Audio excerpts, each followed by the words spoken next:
Ant McPartlin says he is ashamed and mortified after he pleaded guilty to drink driving following a crash which left a 4-year-old girl in hospital.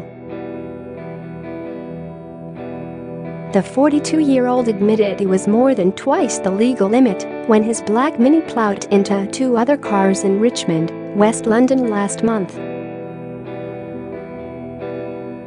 The court heard that a 9-year-old boy who was in one of the cars screamed out, "I'm dying, mummy, I'm dying," after the smash.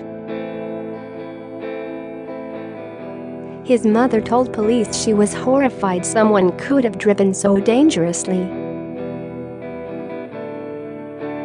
Wearing a black, 3-piece suit and tie and a white shirt, McPartlin stood in the glass dock of the court and spoke to confirm his name, date of birth, address and nationality.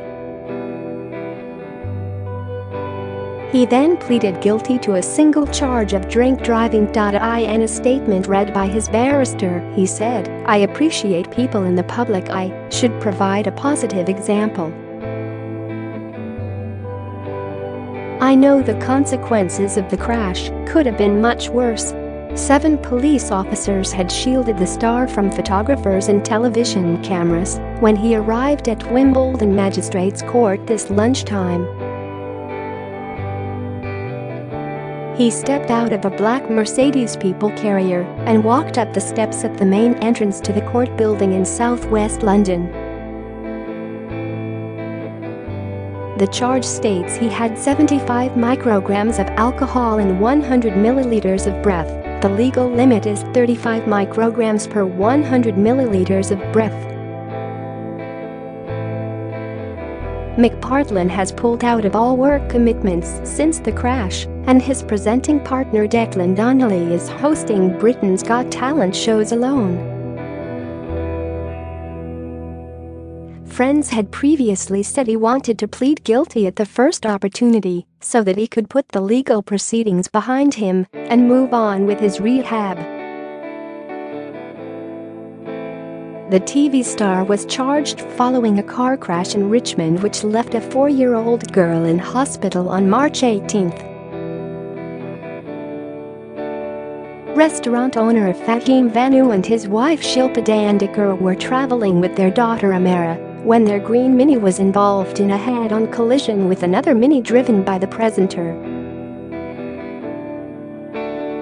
Amaira was taken to West Middlesex Hospital in Isleworth by her parents for a checkup and was not kept in overnight for any treatment, Mr Vanoo said after the crash. His Mini came flying around a sharp corner on the wrong side of the road trying to overtake a blue car. "I hardly had time to react and turned in towards the curb to avoid a head-on collision. I'm convinced that split-second turn of the wheel saved us all from being crippled or killed.